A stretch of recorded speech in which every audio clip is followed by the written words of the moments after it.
Hello and welcome to this week's episode of Uncorked with Funny Wine Girl. This is Funny Wine Girl, Janine Luby. And it is, what the hell is it? September. That's right. It's September. We just got off of my theme of August was education. And I don't really have a theme for September other than fun because, of course, I had my dear friend Oliver on a couple weeks ago with me, and we were just being totally goofy. And God love anyone who stuck around for that conversation because I was getting goofy. But I love to celebrate my birthday. I'm a Virgo, September 3rd. Like I like to say, don't worry if you missed it. I celebrate all month and then some. So I'm just happy to be having great people on every week, especially women. As I always like to say, I like to promote women. So there's no real theme to September other than just bringing you content that I think is fun and informative and inspiring. So this week, I'm super excited because you've heard from her before. Gab Bonesso from Pittsburgh, amazing comedian, public speaker, mental health advocate, and just like a ball of energy that I just adore. So I'm super excited to have her back. Welcome, Gab Bonesso. Thank you so much for having me, and happy belated birthday again. Thank you. I know. Do you like birthdays? Oh, I love that. Golden Girls. I had to do it. I was like, I gotta wear her for like it's a women thing. Yeah. I'm a Pisces, so I love your birthday more than I love mine. That's how that is. Like I love celebrating everyone I love, but I hate my own birthday. Just not a fan. Okay. All right. And it's not about aging. Like I'm grateful to be alive. Okay. Ever since I was a little kid, I just don't like it. I don't like all the attention on me. I feel guilty for receiving presents. It's torture, but we have to do it. Okay. All right. And as a kid, I don't remember, I'll be honest with you. I feel like I enjoy it more now as I'm getting older. Cause as a kid, granted we had cake and stuff, but I never had some kids now it's like a, bar mitzvah, or it's like a wedding, it's like, oh, let's rent out this. And we didn't do that when I was a kid. I have pictures of my 9th birthday and I should have posted them last week. Maybe I will still next week. Playing games in my backyard, and no dissing my parents. I love them. Middle class, hardworking family. We were not at some place. We were throwing pennies. It was like a coin toss, throwing pennies into things, hitting each other over the head with balloons, and walking through like a balloon arch. My friends, I have pictures of them holding up balloons, and like we were sitting playing like the magic ball, passing it around. So that's the excitement, but it was fine. It was absolutely fine. It really was. It's just, as I've gotten older, I just love it. I just love it. Yeah. Well, I very little, we would do like Chuck E. Cheese and stuff like that. My parents would take, and I had like a very close knit group of neighborhood friends that I was very comfortable with. So it was just my best friend, Bethany, and then my 2 male friends, Joey and Ronnie. And the 4 of us would go to Chuck E. Cheese. That was about it. Like the extent, I wasn't good at socializing. Like I didn't have like friends from school come to my house ever. So like that was never going to be a thing. Family parties were fine, but yeah, no, I don't know. I don't know. I didn't love it for me, but I loved everybody else's birthday. Wonderful thing. Now, I don't know when you were a kid, because I'm older than you, but like I'd get excited. There weren't too many of them, but some kids would have their parties at like McDonald's, and they'd have that big thing of orange juice, and the cheeseburgers, and maybe you'd get a coupon for free fries. And then there was a cake with Ronald on it. And I only went to a few of those, but that was kind of exciting as a kid. Yeah. As my 11th birthday, we did it at the McDonald's Fun Place. And and it was it was good, but it was like one of those situations where once again, I just had my 3 friends. So it was like a shared birthday with strangers, and we were like getting picked on by kids we didn't know. And I just remember that being like, I don't like this, but I got a Batman watch and I was so excited. Oh, that's cool. Yeah. I remember like presents more, things like that. I don't know. Yeah, birthdays. I love them. I'm happy you were born. That's the facts. Okay. And yeah, enough of that. I agree. Thank you. Now, along the lines of Chuck E. Cheese, I have to say something about that, and I won't go too far off on my rants, but like everywhere I go now, and because I don't have kids, maybe that's part of it. They're cute human beings if I know them and like them, but kids are like encouraged, like bring the family to the winery, like they're building playgrounds. Can we start having like bachelorette parties then at Chuck E. Cheese? Like, is it turnabout is fair play, or like, I'm jumping in the ball pit? Is that cool or no? I'm team that. That's the only way I would ever want a bachelorette party. If you're like, Gab, it'll be a Chuck E. Cheese, I'd be like, okay, then I'm in. Trampoline park, let's do it. But yeah, you're right. I think we need to swap it out. I for think we like do. infantilized adults. Yeah. Hey, if kids can be there while mama's drinking her juice and like, hey, come see how the wine gets fermented. I want to be like grabbing those tickets off the skee ball machine. Like I think with abandon and a glass of wine in my hand. So, Oh my God. I have to say though, as a children's performer, my band, we live for those gigs. Like if we get like a Saturday afternoon at a family brewery, it's like, this is amazing because the parents are like, this is great. The kids can go over see that kids band. Well, we get like we basically become babysitters and entertainment, but I don't care. They're good gigs. Book us. yeah. And I don't blame you for that at all. And I think I just, and we had this kind of conversation, I think a little bit last time about what's acceptable now and like what you can quote unquote complain about or whatever. And it's like, Yeah. I feel like I can't, it's just weird. Years ago, this wouldn't have been a thing, but it's like literally the place where I do my shows, the one winery in the Poconos, they just built this like really pretty nice big playground. And I'm like, like, I just don't get that. And I just saw a post from a brewery for like a family fun day. And I'm like, what? I get from a business perspective, because I'm sorry, I don't really think it's all about like, hey, let's get the family together around the keg. Like that's wholesome or something. But like, I think it's just like wherever the parents need to be or want to be, let's invite them, the kids, because then they'll come and they'll spend money. Like that's kind of what I'm thinking the take is on that. I don't know.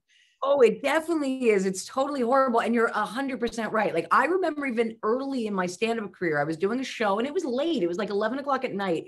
And a woman had her baby at the venue.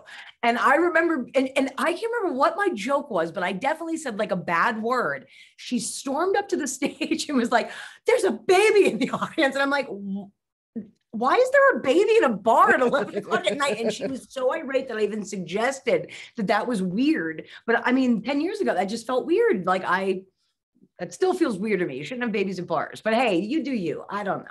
Yeah. Hey, I saw a baby this summer at it was a modern version, a modern take on a Shakespearean play, and it was done with all Queen music. I saw this woman bringing the child in the little carrier, and I'm like, come on. Now, Right. I will say to her credit, or somebody's credit, the baby's credit, the baby didn't make much noise. It wasn't until like maybe the second half that it, cried a little bit, but I'm like, really? And you know what? I'll stop on this line of thinking because I will just not shut up, and we don't want that. So let's talk about that. Last time you had, I think, water or something really healthy. Tonight, you're on board. You are drinking a rosé, I believe. Well, because it was your birthday, I was like, you know what? We're doing this. We're celebrating. So yes, I brought out my favorite rosé, which is a Coppola. It's a Pinot Noir rosé, which I didn't know, a rosé of Pinot Noir, whatever the heck that means. I guess it's Pinot Noir grapes. I don't know, but I really like it. It's not too sweet. I hate sweet anything. And it's kind of light and it goes down very easily. So I already apologize in advance. Those are the best and worst wines, in my opinion, because I drink a lot of them and and that gets me in trouble. So it's like a Capri Sun. It's like, this is fruit juice. Yes, it is. I decided I had enough wine over the weekend for my birthday, and I go to bed and I wake up with a headache a little bit sometimes. And the acidity in a lot of the wines I like white wines that are like semi-dry. I don't like sweet either, but it's like being stabbed in the chest. It's like, oh, hey, brute, and I'm just like sucking it down. Like, you will not make me quit wine. I don't care. I'll take more of those Alka-Seltzer, Tums, Tagamet, whatever the hell it is. But tonight I made myself a martini because I went through a phase. I love Van Gogh, his paintings. That's not a phase. That's still in my life. But my family was buying me Van Gogh vodka that's made, I think, in France or Holland. And it had his paintings in the bottles, which were so cool. And my parents, every Christmas, they'd buy me, didn't matter the flavor. It was more about his paintings. But I don't know if someone bought the company out and they changed the artwork in the bottle. So now it's not really his paintings. It's just like, like fruit or something. I'm like, I don't need that for a $40 bottle of vodka. So anyway, this is peanut butter and jelly vodka. I never use it, but I thought I would try it tonight with some chocolate milk and a scoop of chocolate peanut butter ice cream. So. Oh, but it is that Van Gogh vodka. Mm-hmm. Yep. Yeah. It was probably the last bottle. I told my parents after a while, you know what? I love his artwork. So I thought it was cool to get these bottles. But now, like, this peanut butter and jelly is literally like, I think it's like a squish. It looks like a splat of like jelly and something else. I'm like, yeah, that's not Van Gogh. I don't need you to keep buying these for me. That's okay. But yes, it is the Van Gogh vodka, which it is very good, by the way. It's a good vodka. So, all right, well, let's talk. Cool. I'm sorry. Go ahead. No, it's just funny because like one of the first things you said tonight, and you weren't recording it, was just Ducky. And then you're going on about Van Gogh, and my mother's catchphrase was just Ducky, and she was obsessed with Van Gogh. And my mother, like, I've really been feeling her a lot lately in the air. So it was just really wild that you were like bang, bang on those 2 points. I'm like, wow, okay, she's in this interview with us. So if the lights go weird or sounds off, it's my mother. She's just visiting. It's okay. Hey, I love that she loved Van Gogh. I got to, and I don't want to make this about me because I want to talk about your recording, but huge fan of his, went to France, went to his grave site, got to go to Provence where he did Starry Night, all those wonderful places. And initially when I was going to his grave site, when I was first time I ever got to go to France, I was lost on the train, didn't know which stop to get off. That is how I met the one woman that I've been friends with now since 2001 or 2. She and her husband have come to Scranton. They've stayed here for a week. I've stayed at their home in Saint-Leu-le-Forêt, and we stayed together in Provence, in Bonnieux together. So Van Gogh brought me to them and vice versa. So it's been beautiful for me. That is so cool. Yeah, it was a case of Janine doesn't like to do her homework. And I had the book, but I'm like, oh, he's buried in Auvers-sur-Oise. And I'm probably not saying that right. I'm like, that will be the stop, the name of the stop. It wasn't. I'm like, then which town do I get off at? Saw this petite woman. She's like my mom's age. She could not have been kinder or sweeter. And we wrote postcards and we've remained friends ever since. And it's like, it touches my heart because it was like 2001 or 2, I think. And it was right after the whole bullshit of the freedom fries, which I never fully got anyway. Oh my God. And I literally have people in my life, which I'm like, how am I friends with you, that are like, why are you going there? They hate us. I'm like, oh, they all signed like a declaration that they hate Americans, every single one. So I couldn't wait to get home and say what a wonderful experience I had, but I won't go on for that. That's really cool. That is really, really cool. It's like one of the things when I get down on humanity and I'm like this, that, and the other thing, it's such a beautiful relationship that we've spent time together, and all because I needed help from a stranger on a train and she gave it to me. I'm just like, my heart is full from her. So yeah, that's pretty rad. Yeah, and her family. It's been great. But I want to get to you because you've had super exciting stuff going on. August 14th, I think it was, you recorded a comedy album in Pittsburgh. I want to hear all about it.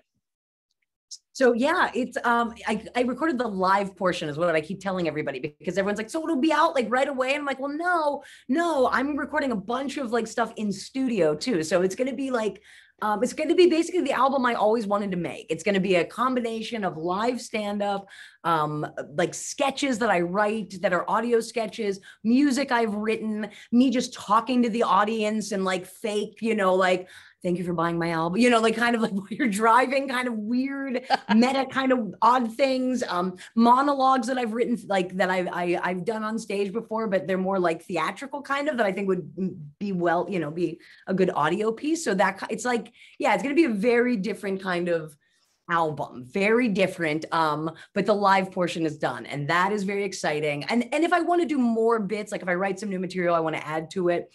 My producer, he's local, so he can come to any show, and he has mobile equipment. So, if I do want to add more live stuff, I'm not sure. I have more than enough. I did over an hour, and I didn't even want that much. So, and all the live stuff is going to be very all mental health focused. So I called the night Childhood Trauma and the Dalai Lama, and that's going to be the name of the album. And so like all the stand-up is mental health focused, like every single one. It's like stand-up I've done at my mental health events. It's just my story. It's, stories of neuroses, but they're funny but they're rooted in my mental health. So the goal of this album and the eventual tour would be a mental health awareness comedy tour, so that it's not triggering for audiences. It's actually people learning, but also laughing their butts off at the madness that has been my life. So my goal would be like to team up with some type of nonprofit. So I'm also raising money for a cause that I truly believe in. And then I have hopes and dreams of like turning this into some type of filmed special that would also be like a documentary about mental health, but also comedy. It's a bizarre concept that I'm pitching, but yeah, that's sort of the general idea of what I'm working on. And I hope to have the album out by the summer. That's the goal, by next late spring, early summer of 2023. So yeah, that all sounds awesome. That sounds amazing, and leave it to you. And I respect the hell out of you that you are doing things your own way. And it doesn't sound bizarre. I think it sounds perfect. Honestly, I think there is a market for it, and I think people will eat it up. And I think it's great that you're doing things the way that you want to do them, and not like the cookie cutter, oh, this is how we do it. No, I love it. Thank you. The last album I did was so frustrating because from minute one, I pitched this idea that I'm telling you, and they were like, no, just stand up, live stand up, which is never what I ever wanted to do ever in an album. Then I had to record it under really painful circumstances. Like my brother had just died and they couldn't push off the recording date because they had already booked the release show. So everything about that album was I don't know. I just knew I wanted to do completely opposite, and I had to be in complete control, and I had to hire the producer, and it had to just be all my terms. So yeah, I'm really, and I'm kind of glad, so a lot of people are afraid to fail publicly, but for me, it was oh, thank God that happened, because now I know what I don't want and what I want to do. And I'm in a very good place mentally. So that has also helped. I used to let the voices really be like, Gab, you can't do that. No, you're a loser. No one likes you. The world hates you. I berate myself into doing nothing. And now I'm sort of well, no, I see people put out specials all the time that I don't think are funny. So I may as well put out one out that they don't think is funny. It all works. It's fine. It's all good. So it all balances. Yeah, I'm going to really, because honestly, Jeannie, I got to tell you, when I see major clubs in New York City posting stand-up, and generally it's a white, straight, cis man, right? I'm so unamused by their content. It's stuff I've heard a gazillion times before. It's just nothing. And I'm see, if that's the big city, if they're still playing that boring game, then I have to do what I do from where I am in Pittsburgh. And you know what I mean? So I don't know. I've really accepted who I am and what I want and what I don't want. And I don't know. I think that's probably good. I agree 100, and I hate when people say 140% because it's where the hell did you get the other 40% from? But it's I agree wholeheartedly. I love that you're doing that because all that you're saying is so true.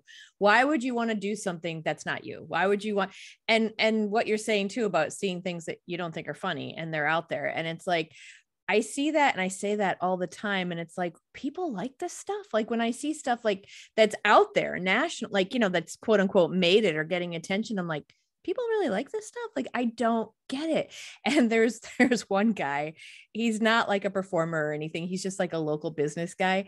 Well, Gab, let me tell you, he is under my skin. He will post something so inane, it's good to get out there and say hello to people, just something basic. People are oh my God, you're right on. And he'll get 50 comments, 300 likes. And I'm wow, that was earth shattering. And it's so funny. I talk in code about it with some of my other colleagues locally here. And they're they cracked up because they're yeah, we know who you're talking about, but I don't get it. I don't get it. I mean, he's an attractive looking gentleman who's, maybe in his 50s, whatever. And I don't know. I've heard so reviews on his professional, career, whatever, but he posts stuff and people are flies to honey or bees to honey, whatever. I'm and I know it gets frustrating because when you're putting out content that you're oh, that podcast was great. I got 5 likes on that. What the hell happened? It's just, but I guess you just have to know that you're touching the right people are hearing what you're doing and appreciate it and try to just focus on that stuff, I guess. Oh, without a doubt. And it's also that's what they're shoving down our faces. And if you and I don't like it, there's a ton of people who also don't like it. They just haven't found us yet. So I just almost look at it I'm a huge X-Men freak. That's my favorite comic book series. So it's when Professor Xavier had to use telepathy to find all the mutants. We just need to find our audience base. They're there. There are people who want what we're given, and we just have to find them. And it's just going to be meeting people like us, helping each other word of mouth in different cities. And I that's all I'm interested in right now is finding my fellow mutants all over the country, us supporting each other and us showing the world like, no, the weird art kids are still out here, man. Like, and we're making art. Like, so come and see us. It's cool. It's different. It's not the same joke you've heard for 50 years. It's something different. Yeah. Yeah. And again, not to go and complain, but like I struggle with, and I know I will tell you, I think of you often, especially from the conversation we had, I don't know which podcast, but about giving people grace. And you're the voice in my head when I'm like, Gab's a better human than me. She is more patient and more forgiving than I am. And I think of you, and I think of you often, I'm like, oh, give people grace. I'm like, yeah, whatever. No. And I try, but like, I feel like you accept things easier, and like, not that you're like, give up, but that you accept, okay, that's how it is. And I want to get to that place because, you know, doing these shows, I think, you know, like the ones I've been doing, I kind of promote them as ladies' nights. And I've been doing that. I was doing that for 10 years. There is a reason I stopped doing it, you know, to sell tickets in advance. Cause this is like one night, the winery staying open late. I'm going, maybe traveling an hour. I'm bringing another comedian. I'm not going to go out there for $10. You know, I want to get paid. I want to pay the other person. Yeah. And it is so hard. I said this, these past two events, the one just had me so, I was gobsmacked. I was like, I don't like, people are like, so ladies' night then, is that just for women? And I know we're in a different place now too with gender. So it's like, I'm not trying to be exclusionary, which is totally not what I'm saying, but it's like, no cock. That's what I'm saying. You know, I'm saying no to that for a rigid. And then I was like, I will tell you, even though I can be an asshole, I do think things get to me. Like, I'm like, Janine, are you doing this only because you want your own way? And I'm like, no, that's not it. I've had women tell me that they appreciated the vibe, the environment. And it's like, are we going to talk about periods? Yeah, maybe. I'm talking about perimenopause now. You know why? Because I'm going through it. And you know who can relate to it? Other women. But this past time, like, I had a guy buy a ticket, just one. I actually refunded his money. And he was okay with it. But then of course I get there, you know, I'm like, okay, it's all women. This is cool. This is what I wanted. And a woman had bought 2 tickets and one was for her man. And he could not look more like military, flat top, you know, he's the only man in the audience. I'm like, okay, so I'm like, do I just give up or do I accept and stop? Because I can't certainly control what the audience does, but like, and I'm like, well, maybe people don't, to your point about finding the people, I'm like, maybe people don't want this. Do women not care about this? Because I can't imagine being so in love that you can't go out one night without your man. But hey, that's just me. I don't know. Right.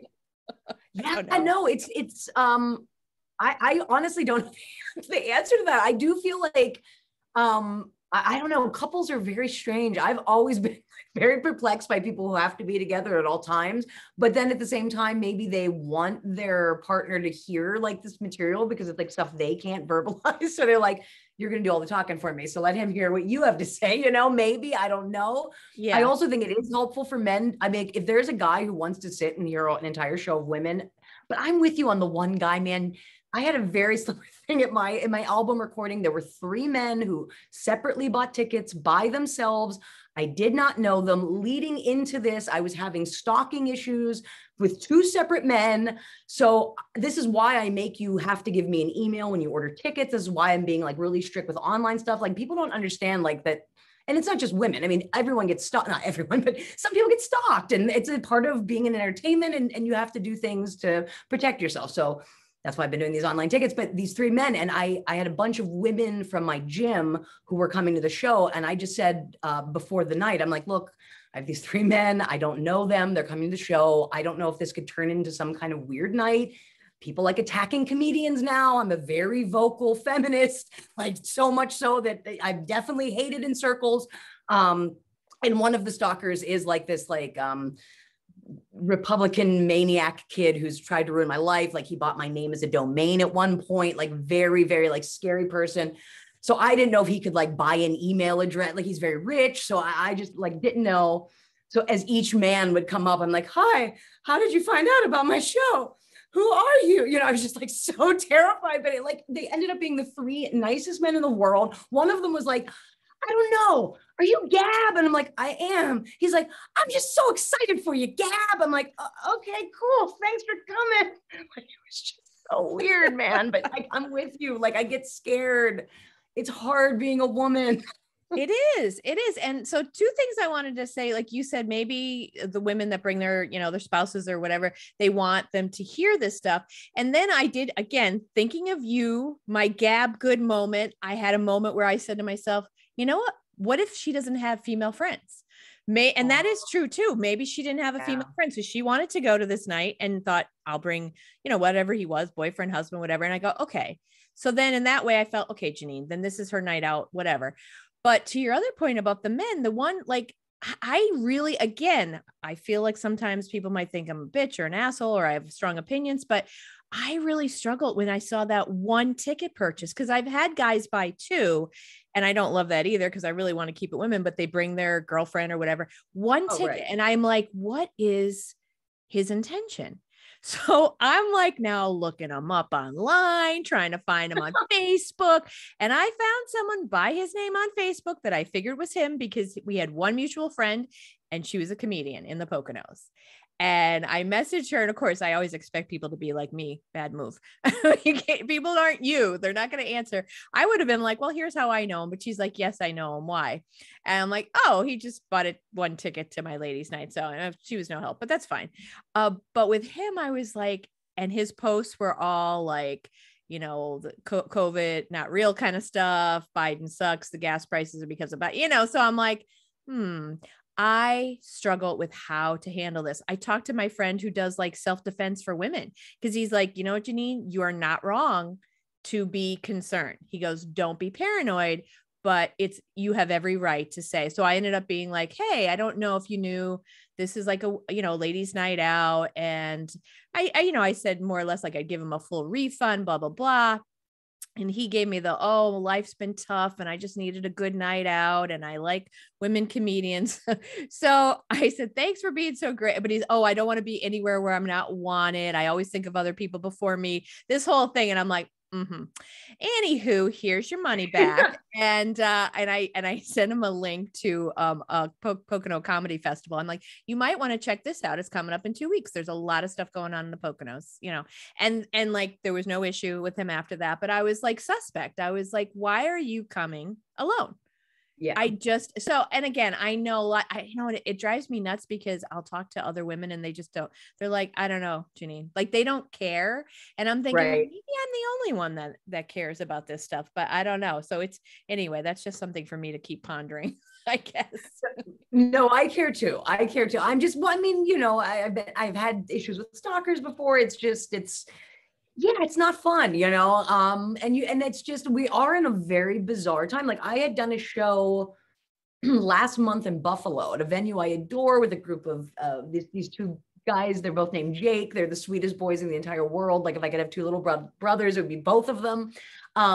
They run a great room and they bring me up to close like every, few months. And it's just, they treat me so well, like way better than I'm usually treated. Like I adore them. But while I'm doing the show, there is an active like trauma happening outside the club. And I, being me, who's very organic in my performance, I can hear it. I'm like, you guys all hear that, right? I'm not hallucinating. And they're like, no, I hear it. I'm like, let's see if the microphone will make it out the door. Like, I don't know what I'm walking into. So I take the microphone, I open the door, and I see like the scary, I don't know what, like it looked either like a true psychotic break or a drug-induced psychotic break. Like, I've never seen anything like this. Like I literally walked back in and I was like, okay, either we have a psychotic situation going on and hopefully we're going to resolve it, or someone just ate a lot of bath salts. One or the other, we're going to resolve it. It's going to be okay. Right. So I keep trying to go on with the show. The owner of the club goes out and then runs back in, locks the door, and is like, hey, no one can leave until the police come.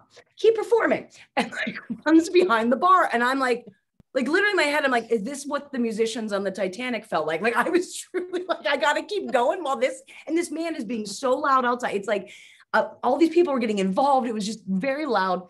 So I start trying to perform and there's like, it's mostly woman crowd. And this one guy is like, hey, you need to go back out there and see what's going on while I'm performing. And now earlier in my show, I do this whole thing about like, supporting kids who are non-binary, and I support trans kids and all this crap, and like gender is just a construct. And he's like, you need to go out there and check on this. And I'm like, me? You're a man. You go out and look. Okay, I know earlier I said gender doesn't exist, but not in times of trauma. Get out there. And so everyone's laughing. We're cracking up. The police finally come. It gets resolved. Then I do a whole bit about how my whole act is about being the craziest person in the world. And now this idiot ruined it. Like, I feel sorry for him, but I'm also so jealous of him. And I start acting out everything he did outside. Long story short, it was like one of those few moments like where you being actually mentally insane and then a mentally insane thing happening and you're like the one comedian who can do that. But it was wild because I had men coming up to me afterwards, like saying how they were terrified, they were scared, they were being pushed into a PTSD episode, and I calmed them down and kept it all okay. But yeah, like we're in a scary, oh, and I was like a block away from the shooting in Buffalo, like that had happened the month prior. So that's why everyone in the room was terrified, but like, this is the climate we have to go and tell jokes in. Like, you know what I mean? Like, this is a very weird time to be a comedian and then be women on top of that. Yeah. Yeah. I mean, we're so divided. And I think that's with my intention, like in reaching out to that guy, I was like trying to figure out, is he like, I'll show this bitch because I'm going to show up because I'm a guy, like, and I worried about that. So it was like, this is like a winery. There's no security, you know what I mean? And I was like, is he gonna and again, that was me thinking the absolute worst, and he ended up just like, oh, okay, with the woe is me, I won't go. Well, okay, fine, but you don't know. I mean, and that's the thing, you don't know, so it's challenging. It's challenging, but oh my gosh, your situation, holy moly, like that's some real stuff going down there. Oh my God. Oh my gosh, it was truly like when I came back to Pittsburgh, I was just like, did that lived, like, thank you God, and like it didn't ruin my set, like, you know what I mean? Like, you drive to Buffalo to close a show and come back in the same night, you really wanted to go well, you know what I mean? Like, yeah, it was really yeah, that was like, but that group, the Buffalo scene is like my freaking favorite scene. I love them so much, just a great group of people, truly like just empathetic, kind, like the way they handled that situation, the way they handled everyone who was having a reaction to the situation, like very mental health focused group. I really love going up there. That's cool. That's great to hear. So you're talking, you mentioned about mental health, and a lot of your album focuses on that. And we've touched on this before when you've been a guest, your own personal issues. And you did say earlier you're in a great place, which I'm so happy for you because you're happy. I know you had found a good therapist. I assume that's still the same person who's done. Same person. That's great. So that's a huge part of it. September, as we know, is Suicide Prevention Month, and of course, a lot of what you do in your public presentations and things like that, you focus on this topic because it is near and dear to you, and it's more than a topic; it's part of your life, and it's part of a lot of people's lives. So how much would you say that shapes what you do overall, and how is that contributed to you where you're at now in a healthy place? You mean just like having that awareness of that scary possibility in my, yeah. Well, and I don't want to like trigger anyone that's listening or anything, but like early on when I was diagnosed with bipolar, my therapist at the time had given me this book. It was like called the Handbook to Bipolar Disorder. And in that book, it said that 3 out of 4 people with bipolar disorder will attempt suicide and 1 out of 4 will be successful. And, you get that diagnosis, you read that in a book, and it really became something that I now know. I also have obsessive compulsive disorder, and I became very like fixated on that. So it almost became like a constant intrusive thought for me at all times. Like it was just this thing that was always there and something to be afraid of. And now that I have like words and I know what's going on, and I know so much more about my brain. I mean, I will say like sticking with therapy and getting new therapists when one no longer works, and being diligent with your mental health is a huge part of that. But right now I would say the thing that is saves my life, the thing that keeps me away from that scary, me being one of the 3 out of 4 bipolar people. Well, I don't want to say 3, like that, me saying that says that I've never attempted, and I don't want to like give that would be a lie. The 1 out of 4, I would say. But right now, the thing that I practice the most, and I think that helps me the most, and it's interesting because you were talking about it from when we talked the last time, I was giving others grace the last time we spoke. And now my practice is giving myself grace, because I can now acknowledge how hard I am on myself, how mean I am to myself, how my intrusive thoughts just can really just demolish me, take hours of my day, days of my weeks.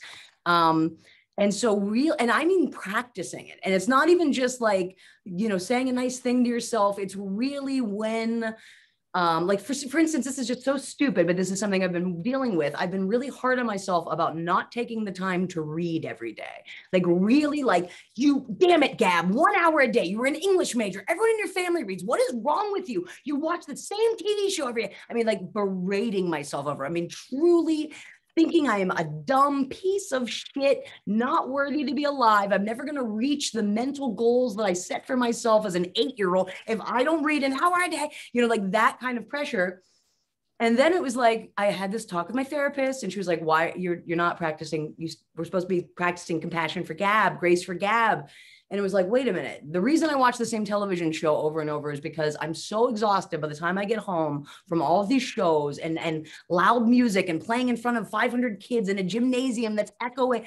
Yeah, I didn't feel like reading today, and that's okay. I'm doing a really good job, and I'm working really hard, and I'm nice to people. And I mean, I really have to like sit there and like talk to myself and really be kind to myself, and in a truthful way, not in a delusional way. You're not like, but just it really, I can say, is like, that's been the game changer for me. So I really promote that with everything I'm doing now, with my mental health work, even with the kids and the anti-bully movement, which I hate to say anti-bully movement, pro-empathy movement. I really believe the kinder you are to yourself, the more grace you give you, then you can give it to others, because you will have more to give, Yeah. And that, I mean, we have heard that, like, it's funny how we know it, but we don't know it, and then we need to really practice it, because we know that, the idea of charity starts at home, the whole idea of you have to take care of yourself, because how could you take care of anyone else if you're run down? And I always, like, when I do my laughter yoga, I like to give the example of, like, when you're flying, they'll say, put your oxygen mask on before assisting anyone else. And so it's kind of like common sense. If you are completely shot or run down or not in a good mental place, how could you give? You're giving maybe what's left, all that you've got, but then at some point it's going to run out. So you do have to give yourself grace. On a side humorous note, it's not, well, you're for you, it's, you're berating yourself isn't funny. So no, I'm not laughing at you, but I don't read either. So that's all I was going to say. And it's funny because that is one thing when I tell people, I'm ashamed to admit. And I have a bachelor's in journalism, a master's in comm arts, and I don't like to read. I don't enjoy it. Could I do it? Sure. I read Angels and Demons when everyone else was reading it, but it's like, I don't enjoy it. I like smaller, like, articles and stuff, but I am so embarrassed to tell people I don't like to read. I don't. And I like to read it, but I've worked this through with my therapist. I don't like to not finish it in the same city. So it's like, I either have to give up a day, finish a book, or like going back. It's a whole mental thing. It's a whole mental thing. So now my like exposure therapy is, I'm like 500 pages into The Stand by Stephen King, but now I can't go back to The Stand. She wants me to start reading another book to show myself that I don't have to finish that book. I can start a new book. So that's my practice for this week. That's what I have to do. I love having homework. It's good. I did not make it through Needful Things years ago because that was too long for me. But I do remember almost getting through that. That was a really long book. That's Stephen King too, I believe. Yeah. And is insane. Like, I read it, and that was really long. This is like 1,000 pages longer. But it's so good. And I wasn't in a mental state to read it at the beginning of the pandemic. So I'm reading it now, and it's bizarre how similar it is to the pandemic. Yeah, good stuff. But I'm not gonna like be mad at myself if I don't read. It's okay. You're doing a good job, Gab. Yeah, it's crazy though. Like, it's not crazy, but it's like you sit on your bed and you talk to yourself, and it could take as long as like 30 minutes before you actually believe it, and you're grounded, and you're like, okay, I'm okay now. It's okay. Gab's As good. long as it works though. And that's a good practice to have, right? I mean, it really is. Right. One thing I want to ask you, and this is more on a serious note. So when people say like, something could trigger someone, right? And you said, I don't want to trigger anyone. So, and I'm not asking you to be an expert on it. I'm just asking for your input. And so when people, so in other words, if talking, let's say, for example, about suicide, like that could be a trigger for people who have attempted it, that sort of thing, or is it certain language or? I would say for both, like people who have tried to do it, or people who have lost someone, which I always get the terminology. It's like now it's like death by suicide, I think is how you say it. I think that's why I'm always nervous. And before I do any of my mental health talks, I just say, like, I could be saying a lot of stuff that could trigger a lot of people. So like, this is my story. This is what I went through. It helps that I'm not a therapist, so I, can't be punished. Like, you should know better. But yeah, I always just get nervous with that topic because I just would hate for anyone to, or even just to ruin their day. You know what I mean? Like, I just, I don't know. I get triggered very easy. Like, a woman triggered me today on the road. Triggered me. She triggered me. The light just turned green and honk, just turned green, honk. You don't get to honk when it just turns green. She's in a Lexus. She's older with like, she just looks like she's like, her Gucci purse is weighing down the car. She doesn't have time for me to have a moment. I mean, I literally just turned green. And I'm like, it just turned green. And so I drive up and we get to another light. And now she's laughing at me because I was like, it just turned green. And so I'm like, you're laughing at me, Lexus? Well, joke's on you. I'm not going when it turns green. How do you like me now? So then the light turns green and I'm like, I'm not doing this. I'm going to go. And I'm like, you don't realize you triggered me. And I just kept going. But I was like, it's true. Like, she doesn't know, like, the person in front of her is batshit motherfucking crazy. Excuse my language. So when she's in her rush, she's got to get to Mount Lebanon to get her whatever, her hair done. Mount Lebanon's like a rich area in our town. She's mad at me because the light just turned green, and she doesn't know that, like, instead I'm like now going into my homicidal brain where I'm thinking not good thoughts and I could be a Dexter, you know what I mean? Like, and then I have to like calm my, and it's like, she's not worth it. She's not worth it. But yeah, I mean, I'm not perfect at all. And people really set me off. That it's just like that entitlement and not giving a human being, like, she didn't give me grace. And that's what like kind of set me off. But yeah, anyway. Sorry. Yeah. Road rage for me can be homicidal. It's very. No, see, I hear you. I don't even know if I should say this, but it's the wine. I'm going to go ahead and say it. So like you said, it's like Suicide Prevention Month. And I was thinking about that today, not knowing you would bring that up. And I think that with mental health, we're far more comfortable actually talking about suicidal ideology than we are homicidal ideology. And I think that both occur, but people are so afraid that if we talk about it, then it'll be a bad stigma. Like, not that there isn't already a bad stigma for mental health, but like, I don't have like normal road. I've done this on stage. Like, my road rage isn't like, hey, you bitch. Like, it's not. It's literally like, I will skin you and I will boil your bones. I mean, it's like scary and it comes out of nowhere. And I'm like, whoa. Hannibal Lecter behind the wheel, huh? Oh, totally. Mean all the way. Like, it is scary. And I like, and then with OCD, I would like get obsessed and be like, I'm one trauma away from being a serial killer. I'm one trauma away from being Eileen Vornos. Like, I would obsess on that. And my current therapist is like, yeah, you're right. You might go through one more trauma and you might become a serial killer and you can live with that uncertainty. And I'm like, okay, but like, there might be people who aren't living. That's cool. That's cool that we're just going to live with this. We're just going to live with this uncertainty. I love therapy. It's good. I love that. I love that. I want to go back to the triggering for a minute, because I'm gonna do kind of like what I did last time and say the things that I do struggle with, kind of like giving people grace, because I do feel that we're in this, again, really divided, interesting time when there are entitled assholes out there. But at the same time, like, I struggle with you could trigger people. You don't know who you're triggering at any time. So it's like, should I apologize before I open my mouth? Because that's a lot too. You know what I'm saying? Like, yeah. I saw a show, I forget which show it was on Netflix, but there was a disclaimer at the front, more or less about the trigger that could happen because of, I think it was suicide, or it might've been, I want to say it was suicide. And it was that or some other topic. And I kind of got irked because I thought, well, we don't put that. How many movies do we see where women get raped? Like, a lot. Right.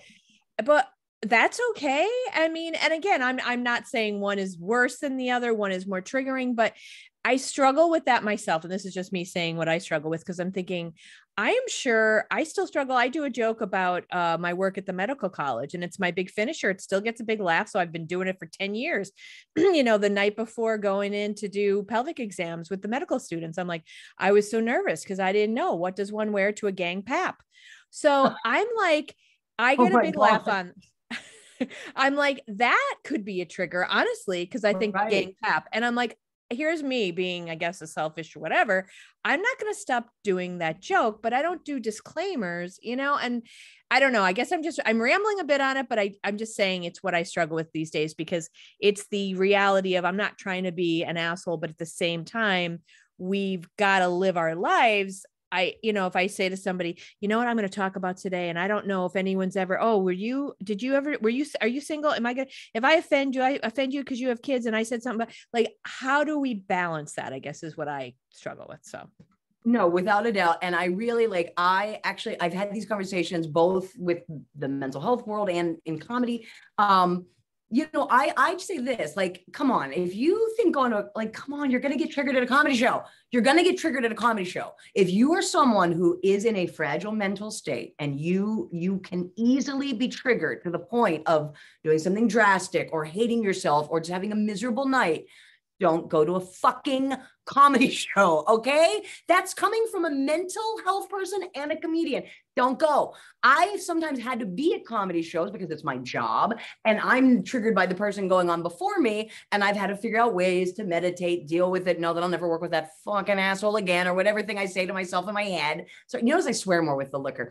But like I can relate. we the patient also have some responsibility. You know what I'm saying? Like my mother, when she had difficulty walking, would know, like, okay, I want to go to this show, but I know that show is going to involve me to walk a really long time. I won't be in a good mental state by the time I get to your show. So I'm going to skip that show, baby, but I'll go to this show because obviously I can do that show. Like it's this mental health, mental disability, physical disability, same thing. So sometimes you have to be like, look, I'm not there to go there. And so that's on you.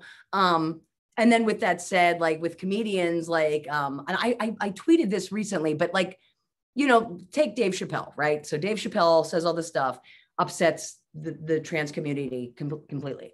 Netflix decides not to get rid of his specials, right? But Netflix also does a ton of programming that promotes trans people, right? And Netflix is a business, and that's Netflix's choice. You're a consumer. You can choose if you want to watch Dave, get rid of your Netflix account, not support him, go on Twitter, say you don't like Dave. But it doesn't mean Dave shouldn't work, because there's a lot of people who want to hear Dave. And there's a lot of people who want to hear Gab Bonesso, but it's probably not the same people who want to hear Dave. But that's not the point. The point is there's room for all of us. I'm against like a comedian having their career taken over words or material I don't find as funny, because there's so many. I mean, if we're going to get rid of comedians because they're not funny, Jesus, every open mic night around the country is going to be shut down. Like, so I think there's a little responsibility on both ends, but also at the same time, Dave Chappelle has to accept that there are going to be venues are going to be like, fuck you. I don't want you at my room. You chose to say those words and I choose not to book you. We all have choices. And that's just, I think, once we all start acting like grown-ups and a little more rational, I think we could all understand that better. But like, it's still crazy to me. And I also just want to say to everybody, I see comedians get angry all the time.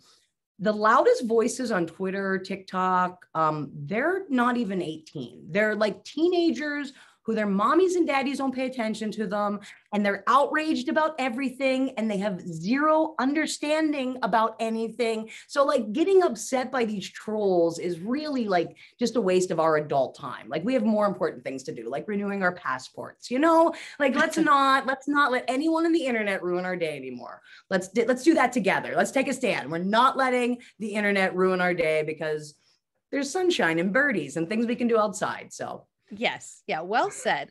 This, I'm just curious your opinion on it. And you brought up Dave Chappelle. Like, I don't have an opinion of him either way, really. Like, and I never, I know people used to love his show on Comedy Central. I didn't watch it, admittedly, for no particular reason. I just didn't. I did see the joke or hear the joke, I think, but then I watched Ricky Gervais's most recent. And I forget what he said. I know there wasn't as much outrage.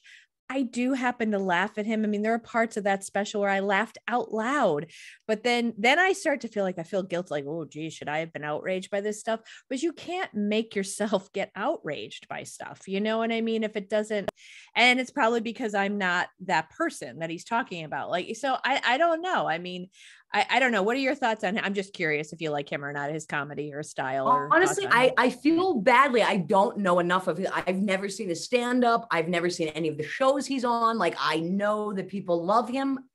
I've never seen anything. I'm a really bad comedy student in a lot of ways. Like, I'm not like, I don't like rush to see stand-up specials. Like, I'm more a fan of like the sitcom or sketch comedy. Yeah, I don't know. Like, I can't even tell you very many modern stand-up comedians that I'm like, oh yeah, I like them. And and speaking of things you probably shouldn't laugh or enjoy, I mean, my favorite comedian of all time is Lenny Bruce, who took such like, his attempt to make people think and be aware of the power of words. He said the worst words you could say on stage, but I mean, I stand by him and I stand by his material, and I might have people hate me for that, but Lenny's who changed comedy for me. Lenny's the first person that made me go, oh, okay, so you can actually, do something dramatic and then make them laugh. You don't have to be funny the whole time. You can say something important because you want to say something important, and then you make them laugh. But you're allowed to just talk too, and like really, really get people to think. And I don't know, I just really I was a huge fan of Lenny Bruce. I still am, huge fan. Sorry, I'm cleaning up the wine. I kind of spilled wine for a second. I take off my sock and then clean the wine on my laptop. So I did a really good job there. Well done. Oh man, I can't wait till you come to Scranton. It's gonna be fun. I have not watched Lenny Bruce. Like, I did see snippets on YouTube. Only, I'll admit, I had heard of him, of course, but watching Mrs. Maisel, and he's a character in that show, and it's like, oh, I want to see some of his stuff. So I've watched a little bit of it, but I want to learn more about him because I do know he was very important to comedy, really, and pushing boundaries and everything. So I do want to. As far as Ricky Gervais, a lot of people think now, well, he can do this because he's a white man and he's super rich now. But I mean, he wasn't always super rich, you know what I mean? But his stand-up, I mean, I've laughed at it, but his shows, Extras was one show about his work as an extra actor. Like, and it was well written. It was funny. By the same token, he's done other shows that are so. He's not a great actor, but entertaining enough. But enough about Ricky Gervais. Well, speaking of stand-up, though, I do want to say I recently saw a stand-up special by Rosie O'Donnell, and it's from a few years back. It was right after she had her heart attack. And honestly, it was so freaking good. And I was like, Rosie is as close to like a Lenny Bruce. She's very like, she talks about real stuff, talk blatantly about having a heart attack, making sure every woman in the audience like knew the signs of a heart attack before they left the show because she's, learned this thing. Like, I don't know. And it was so funny. I mean, laugh out loud, funny stuff about her kids, her wife. Like, it was just such a good special. And I forgot how freaking funny Rosie O'Donnell is and how like so much of like her politics have made people hate her and, ruin things for her career. But man, that woman is funny. So that is a special I recently watched that I was like, that made me like watching comedy. And I don't normally like to watch comedy. So I'll have to check that out. Yeah. As we know, of course, she, Trump was always horrible to her publicly and they got into it. But I just listened to her. She was a guest on Tig Notaro's podcast, Don't Ask Tig. And she was so nice on that podcast. Like, have you ever listened to that Tig Notaro's podcast? It's like she has these different guests and it's a joke. Don't ask her. Like, but it's advice. Like, so a listener might be like, so I work with this woman who sits next to me and her perfume smells. How should I tell her? Like that, like, just different stuff. Yeah. And Rosie O'Donnell, like first she talks to the guests, but she was so thoughtful in like how she was responding to the different like written in questions questions. Like she was so nice. I was like, oh, and I also just watched A League of Their Own, the series, not the movie, on Amazon, and she had a small role in that, and she was really good. So, yeah. So yes, yay, Rosie. Yeah, I'd like to check Hey, her out. Rosie. Now, do you like Tig Notaro? Do you ever watch any of her stuff? I've never seen any Tig I'm bad. I'm Notaro. asking you after you just said, listen, lady, I don't watch the fucking stuff. Yeah, the last I mean, when I first started doing stand-up, I was really into the comedians of comedy: Zach Galifianakis, Maria Bamford, Patton Oswalt, Brian Posehn. I love the Dave Chappelle show. I watched that faithfully. I love Mr. Show with Dave, or yeah, Odenkirk Crosby? and Cross. But yeah, but like when I was a little kid, I mean, I loved a person we can't love anymore, Bill Cosby. But I also loved I'm a huge Steve Martin fan, Billy Crystal, Martin Short. I love the very the people who can transition into acting and more musical bits and very stagey people. Like Martin Short is probably the comedian that I feel like I could play his daughter. You know what I mean? I dressed as Ed Grimley for Halloween in the third grade. Love it. I love it. No one knew who I was. I was always dressing up like SNL characters. One year I was Hans and Franz. My mom made me the whole suit. I walked around I was always SNL characters for Halloween as a little kid. So I always knew I wanted to do comedy. I just straight stand-up has never been just my, I don't know. I don't like the same 30 minutes, always telling it the same 30 minutes, the same way every day. That makes me insane. People who live in Pittsburgh who come to see me often, their biggest complaint is that I don't retell jokes often. They're like, why won't you tell jokes? You tell it once and then you never go back to it. I'm like, I know, I get so bored. I have to write all the time. Wow. What a bad problem to have, to be so prolific. Stop, Gab. I'm a terrible comedian though, but in in that gatekeepy comedy world, it's that's wrong. What she's doing is bad. You never write new material. So I'm so glad I can get all those voices out of my head. And I'm just I'm going to live my life, produce my own shows and just be happy. Wow. What a concept. I love it. I think that's crazy, great. isn't it? And you're doing it. You're killing it. You know what I mean? That's I don't know about killing it. I'm maiming it. I'm trying. But I agree with you on Martin Short. I think he is phenomenal. His characters on, oh my God, what was that one he played on SNL? Jackie something with the terrible haircut, and Jackie something Rogers Jr. Oh my God. I loved him on SNL. Truly his characters that he can slip into. I think he's brilliant. I really do. Yeah. Oh my God. And Only Murders in the Building is my absolute favorite show. Yeah. Three Amigos. He could steal the limelight from Chevy and Steve. That's how great Martin Short is. Little Nettie, what was it? Nettie Neederson? I think that was his character. I don't know. Yes. Oh, yeah, I love Martin Short. Good stuff. Well, I think I hinted at this at my in my social media post. So I'm going to say it now because I won't give too many details out, but I am super excited because I believe we're going to get to have you come to Scranton, Pennsylvania in the spring. Like I said, I won't give away too many details because things are in motion. But unless something unforeseen happens, which, that could always happen, the plan is to get you here in Northeast PA, doing your thing, talking to people, and hopefully doing a comedy show. And I'll tell you, I cannot wait because we have yet to meet in person. And I just want to feel your energy. It's like being warmed by a toaster oven or something. I can't wait. I think it's going to be super exciting and fun. Oh my God. I hope so. I hope that is the case where you're okay, this is what it's like in real life, and not oh my God, this is a lot and I need to run away from her right now. But you don't strike me. There are people who my energy does do that to them, but I don't think you're that person. No. No, I think I'll be cool. I'm good. Even my sister, she's I hate people with mania except you. I'm thanks, sis. Appreciate it. You're the exception. Yes, you're the asterisk. You're the only maniac I like. Thank you, sister. Well, I know when to shut up. That's the other part. Most maniacs don't know when to shut up. I can read a room. I was the youngest of 5, grew up with a lot of madness. So I know when to I know where my place is. I know how to just be a soldier, like, like when I think you said something earlier where you're like, it seems like you just accept the bad. And it's like, honestly, it got to a certain point where I was like, I could like not accept it and be like, man, why does, geez, worst whatever, like everything bad happens. Or I could be like, whoa, I really like take punches and keep going. I am Rocky Balboa. Let's do this. You know what I mean? Like I'm in a weird place now. Like I literally feel like if our government was like, Gab, we want to send you to war. We think you're the next G.I. Joe. I'd be like, I think I am too. Let's go. Let's do that. And it's not mania. I actually am like, no, I work out. I feel fit. I've never had COVID. I'm Captain America. Let's go, but I don't know what to say. Oh, you are really yes-anding life. Big time. Big time. As the military sees this podcast and then calls me up and I'm like, oh crap, I gotta go. You said you'd go, Gab. You said it. You said it.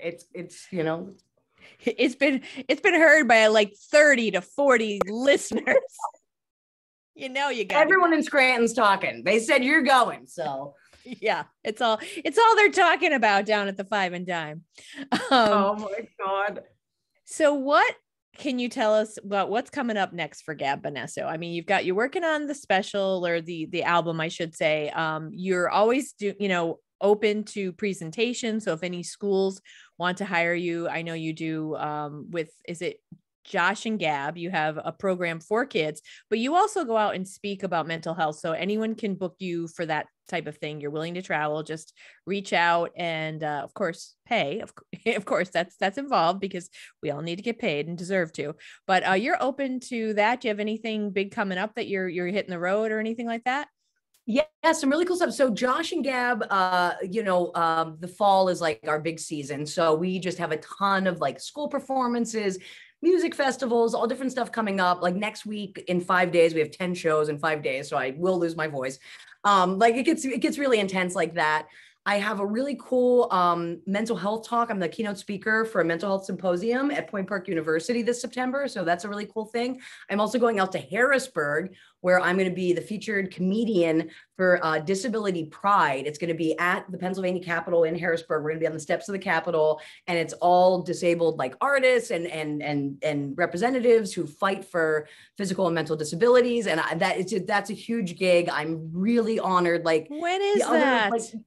So that is October 25th. Oh my gosh, that's 2 hours from me. Is it really? Yes. Oh my God, October 25th. All right. And I'm so sad because I have to rush back after, like I'm going to be in Harrisburg, but then I have to be back in Pittsburgh for anti-bully or pro-empathy shows, Josh and Gab shows in Pittsburgh the very following day and the day before. So it's like I'm driving up to Harrisburg, doing the gig, coming right back. But I'm really excited just because like a lot of these people that I'm performing with are like huge. I mean, their followings are way bigger than mine. And I'm so like honored by Vicky, who runs Disability PA, for her supporting me and believing in me. I did an event in Pittsburgh and she's like, I'm bringing you to Harrisburg. And then I'm doing a comedy event. It's going to be an international comedy event for people with disabilities. And that's going to be on December 3rd, and that'll be online. So everyone can view that. So I'll be promoting that later on. And yeah, I have my Brillo Box show. I'm doing a storytelling night in Pittsburgh that I'm really excited about. Yeah, just tons of different stuff. And then working on the album. That's just like, that's a lot of like writing and figuring out what's going to make it, what isn't going to make it, editing, trying not to hate myself while I'm editing and all of that. So, and so excited to come to Scranton in the spring. So. Is that all you got going on, Gab? That's it. Like nothing major, nothing big, That's it. I feel like there's got to be a day in there where you're just going to be sitting around reading. I don't know. I'll be sitting around yelling at myself for not reading. That's what's going to happen. Oh my God. But Josh and I are really excited. We had met someone who basically like came up to us and was like, hey, would you ever be open to doing these school assembly programs for like military students at military bases all over the world? And we were like, yeah, we would really love to do that. But we like didn't think the person would follow up, and they followed up. So I'm like, oh my God. So I feel like my passport expires next month. And I'm like, I got to get this renewed. If there's an opportunity to do my version of a USO tour, this will be cool. So I don't know. I mean, that could be like the following year or something if it were to happen, but that's like truly a dream of mine. Like Bob Hope performing for soldiers was like, I always have wanted to do that. So it'll be their kids, but still that counts. Wow. And for people who are listening who don't know, like, so you and Josh, like I know I think he plays an instrument, right? And you guys do like original, like, do you make up songs and you have different content that you do about, I've heard you say pro empathy a number of times. So that's I guess the new phrase, but is it based on what the school wants, or is it mostly working around how to address bullies and that sort of thing? Yeah, so basically, the idea is like each school we go into, if they have their own like positive behavior curriculum, we just ask that you tell us what it is and we will incorporate it completely into our show. So we have like songs where we can pull out words and add your school name, or we can pull out this and add an idea from your positive behavior thing. So like we write things structurally so that like we can make them organic for every school that we go to. So it's a lot of original music. It's all about like things that have actually happened to us, like a time when I was in first grade and a girl brought in glue sticks for every single kid except me. And like literally in front of the whole class, like, you're the only one not getting one, and like excluded me. And I was like a mess for a long time because of it. He has a story about like a big fight that happened in high school at our local amusement park. So like they're very personal, like Pittsburgh based songs. So especially when we're doing them locally, these kids are like, oh, I've been to Kennywood. I know that school, you know, or whatever. We also will do parody songs. Like we'll take a very popular song that's on the radio and then like rework all the lyrics to have like some kind of just positive theme. The one new song I wrote this year is just all about like having a good week, celebrating being back at school, being allowed to be back in class, seeing your friends again. Yeah, it's a really like, so it's a lot of music. He plays guitar, I play drums. So we're like the White Stripes, but for kids. And then I do like stand up and I'm the front person. I go out and talk and I get the kids talking. It's very interactive. I ask them questions. I'm doing tons of bits and then I'll run back. We do a song and then I go back out into the audience. And it's very different. It's not like any other assembly program is what we're told. Yeah. And it's really rooted in just like, mostly it's about self-love, love for your school, because if you have self-love and love for your school, you're not going to be picking on people because you want your school to be the best place ever. So it's sort of that idea. We kind of go about it in a way where we're not like beating you over the head, being like, don't be mean. But we also are being like, guys, like when you're mean, no one wants to hang out with you. Like really like being like, it's cool to be cool. Like just be cool. Like don't really seriously be cool. You know what I mean? And it helps when you're like playing drums and electric guitar and they're like, hey, they're kind of cool. Maybe we'll listen to them. That's okay. You're not just preaching to them or pointing the finger at them. They're like, don't do, like you said, don't, that's that adults don't want to hear it. Kids don't want to hear it. Nobody wants to hear it that way. So that's and smart. we don't want to say it. Like, yeah, Josh and I are very like, it's very interesting. Like he's a dad, but he's still, we're both like very, I don't know how to explain it. We didn't lose that thing from childhood. Like we're not embarrassed to look silly. Like when he plays guitar, I mean, he is a maniac. There have been times where he does like full back bends and we're performing for 5-year-olds. You know what I mean? Like, it's wild. It's like very, like we both have a little bit of Jack Black in us. You know what I mean? And I play drums like a maniac. I mean, we had to form an LLC because of how crazily I played the drums, because my cymbals would fly off the stage, my sticks would go flying and kids would take them and then start like doing sword fights in the audience. Like we had to protect ourselves legally and form an LLC because of my drumming. Yeah. So it's different.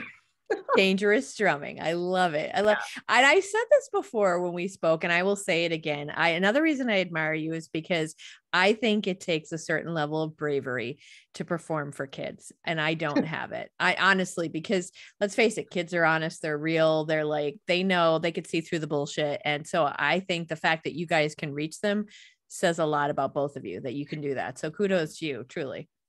Thank you. It really helps that you can like, Josh and I have a very good, like we laugh at like the stuff in life that you probably shouldn't laugh. Like we have a very sick sense of humor. If it's so when kids say the most horrible things to us and they don't even know that they're saying a horrible thing to us, we laugh so hard. Like it actually makes our day. Like one time a kid came in and was like, hey, are you Gab's dad? To Josh. And he's like 4 years younger than me. And he's like, yeah, I'm Gab's dad.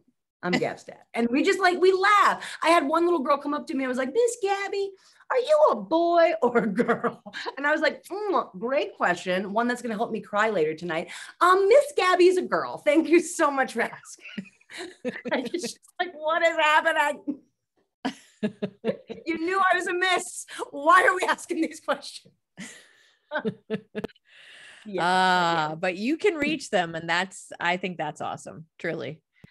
No, I honestly like, I love kids. Like my little godson, he's 2 years old, and like his parent, like I hang out with him all the time. I'm like, all right, I have these days off. I have this 3 hour gap. If you need me to watch him, if you need me to do anything, take him anywhere. I've not missed one of his soccer practices. Have I mentioned he's two? Obsessed with this kid, but they're always like, yeah, like, thank you so much. Like, we really appreciate you watching him. I'm like, watching him. We hung out. Like, he's my buddy. Like, we played all day. Like, we're watching each other, right, buddy? Like, it's not, I'm just so happy to have someone to like play make believe with. Like, it's always been my favorite thing. And it's not something adults are like, yeah, I'll pretend to play baseball with you with an imaginary bat and ball, and he will. And it's great. And I love it. I see your posts with him and I see how much fun you have with him, what joy. And he is a cute little dude. He is pretty funny. Like he seems to have a ball with you, which I think is awesome. Oh, we are total besties. Yeah. My one friend, she's like, Gabby, in that one video, and he's wearing a hat. Is that your hat? I'm like, it is. And she's like, he has the biggest baby head I've ever seen in my life. She's like, he has a Charlie Brown head. I'm like, oh, no, he does. Like even the doctor said he is at the 100th percentile in terms of heads. But you know what? It's just more cuteness that goes all around is the way I see it. Well, it is cuteness too. So absolutely. I love seeing those videos and the things you post. You guys truly, and I think the joy, like you said, know what adult's going to pretend to play or whatever, but that's so much that's missing from so many of our lives, like that imagination, tapping into the imagination, that sense of wonder and playfulness. It's so important. It really is. And if you can have that, and it's like, and you're helping out the parents, you're like, hey, it's a win-win, right? Oh my God, totally. Yeah. Like they feel like they'll feel guilty and be like, we owe you. I'm like, you owe me nothing. I love this. Please. I'll take him. Like you guys just give him to me. But then I think, I don't know if I'd like that. You know what I mean? I think I'm a good like aunt, playmate. And I'm like, look, if I were to have a child, I know I would step up and be a great mom.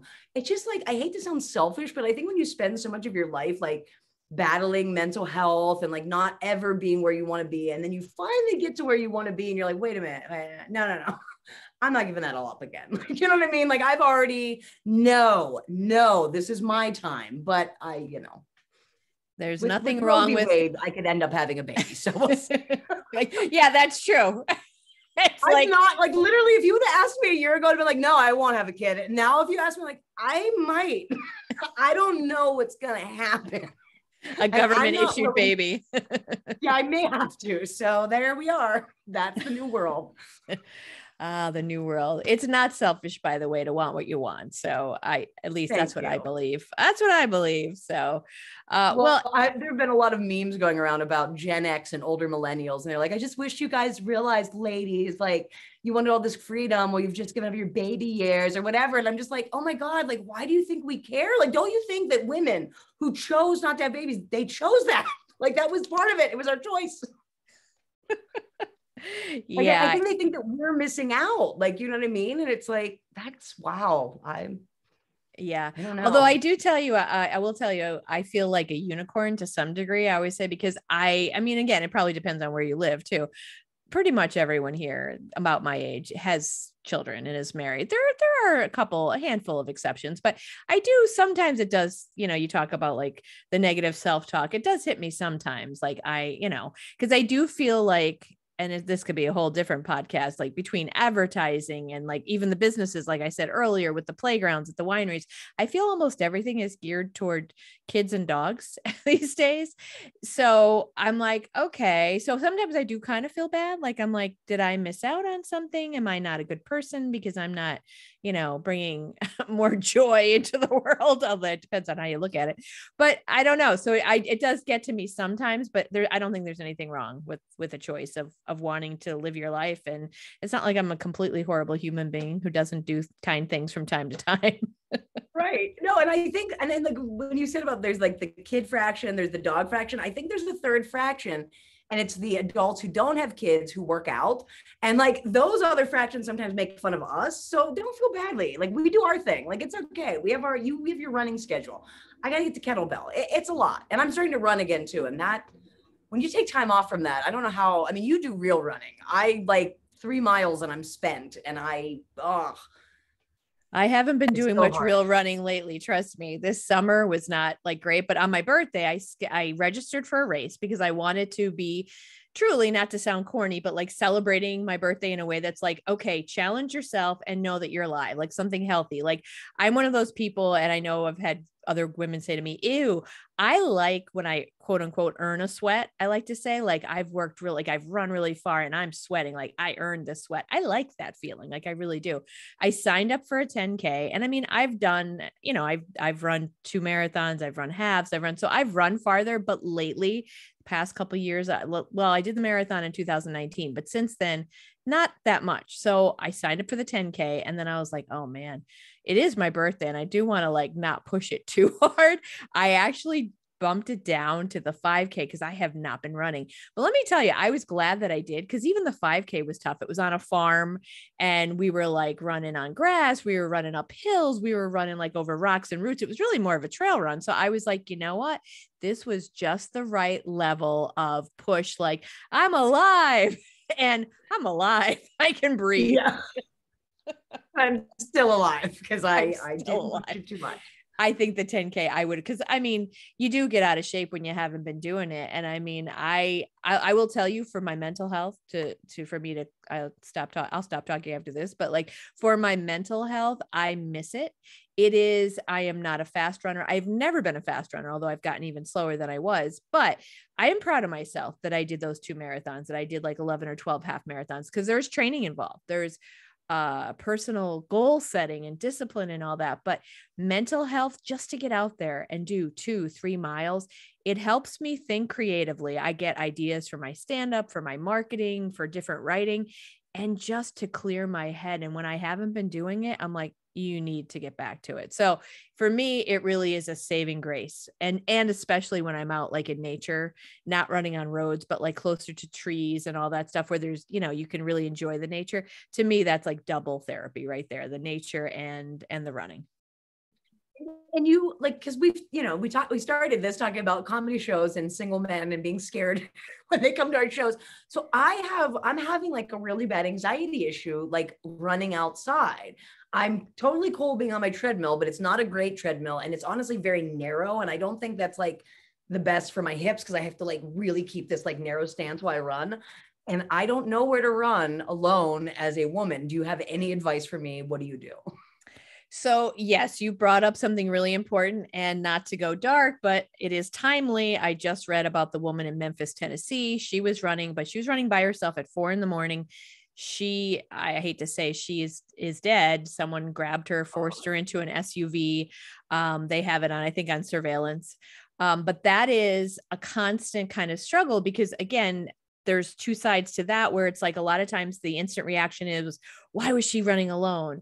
Or why was she doing it at that hour? Or why was she wearing short shorts? It's like, those aren't the questions that really we need to be asking. Like, why are some of these murderers such murdering barbarians? Like, Right. teach men to not scream out a window at a woman, to respect her or whatever. But my friend that I referenced earlier, that I had reached out to about the guy buying the ticket on the show, he teaches self-defense courses for women. And one of the things he'll always say to me, Robert, he was actually on the show, he'll say to me, Janine, haven't I talked to you about this? Like, he doesn't like me running alone. And to him, I say, okay, I get it. But I don't believe, to go back to my other point, that we should have to not be running alone because we're women. But we do need to use common sense and be prepared. And he would say, be prepared. I know what we talked about on when I had him on my show last August about like young women going back to college and how to be safe, is to really just, know your surroundings, be prepared. If you are going to bring something like a small hand weapon or a mace or whatever, know how to use it. Don't get out there and have that be the first time, like, oh, and then be hurting yourself or whatever. So I know he would say, be prepared, go to a place where there are other people, and personally, I wouldn't run by myself at 4 or 5 a.m. in the dark, because I do think I would just feel unsafe just at that alone. And when I have run in the past, occasionally years ago, when I'd actually get my butt out of bed early, I would run early in the dark, but I would meet other women. And a lot of times we would be meeting downtown around the courthouse square where there were lights and stuff. So for me, I'm always running in daylight. And I will admit I make some poor choices because sometimes I'm running without my phone. Sometimes I'm running without, I bought mace. I don't bring it. So I would just say be in a park where, if it's a low crime area, that's helpful. But also if there's usually people, like other people, because one of the trails I'm on, you almost always see a ton of people. You see bicyclists, you see other runners. That would be my biggest advice. Go places where there are other people. And don't make my mistake. Don't run without your phone, because sometimes I do that. Always have your phone. And I did buy this thing called the Birdie.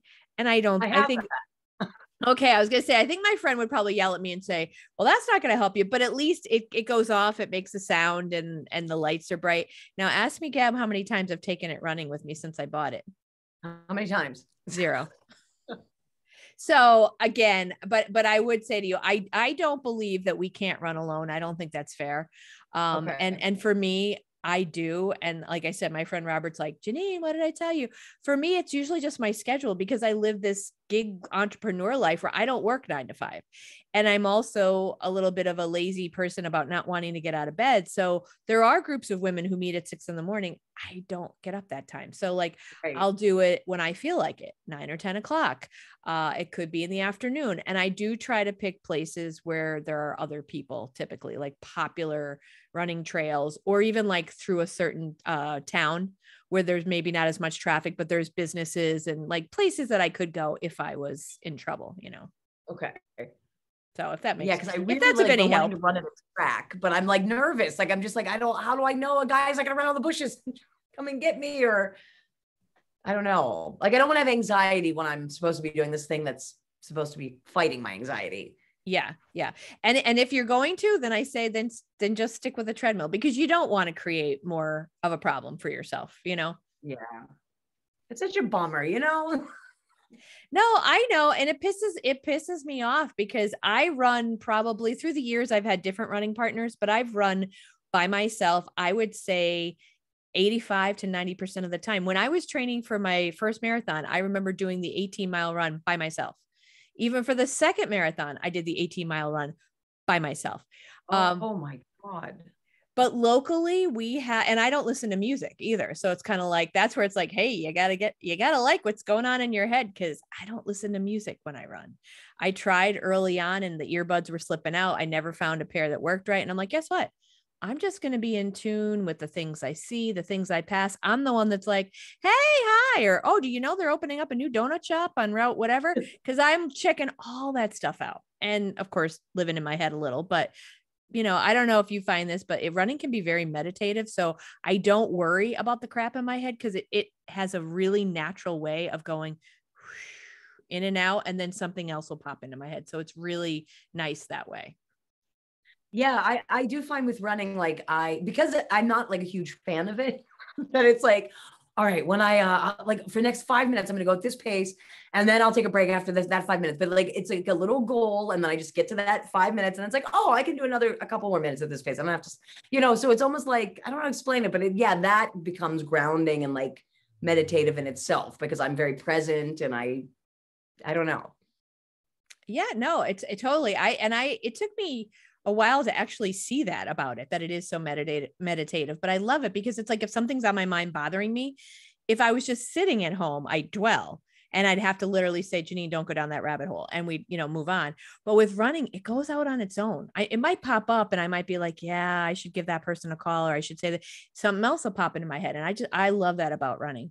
I really, truly do. But again, to go back to your safety, you have to do what's right for you. Cause I mean, I've been running before where I was on the trail and I got off the trail because I was nervous.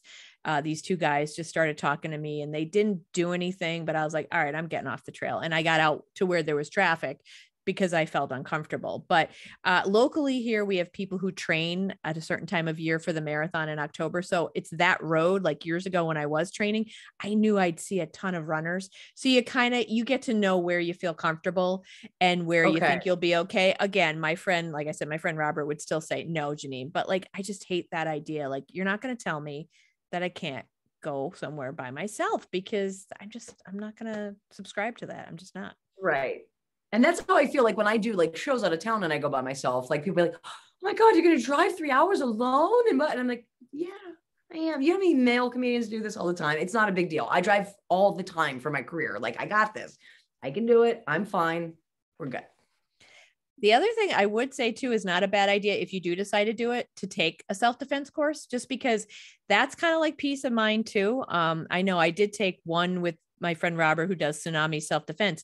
It was like a two-part thing that I took with him, and just some basics. And the way he teaches it, I really appreciate, because it's not just like a choreographed move that you might forget. It's like some basics, and then he builds on them. So if you do want to get started and you want to feel more comfortable and you learn some moves, if that would make you feel better, because it is important. Like, I think that gives you a little bit of, it arms you with something that you can use if, God forbid, you ever had to, and maybe it would give you a little bit of peace of mind. That's just another idea.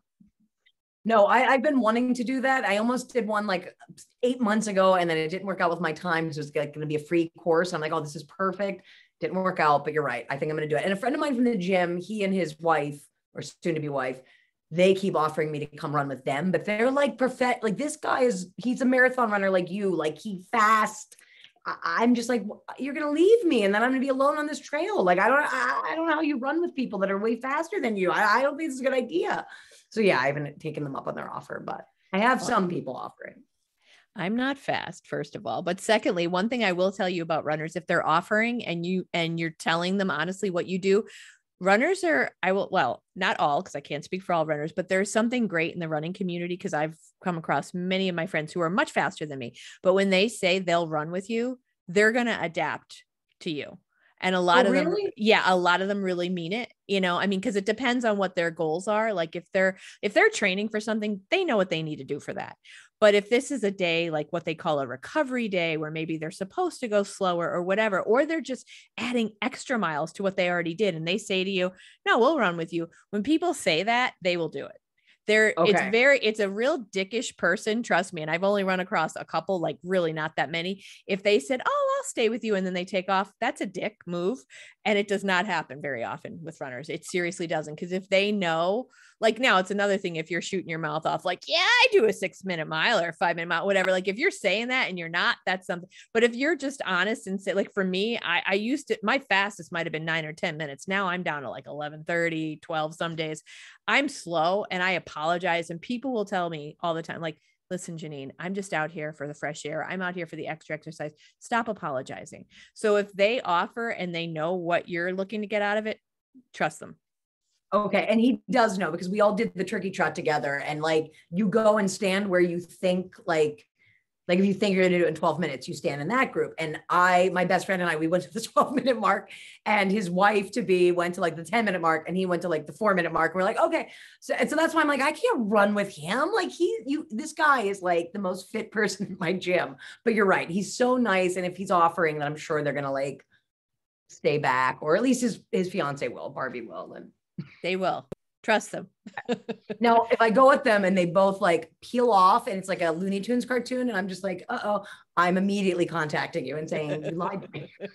Be like, you bitch, you set me up.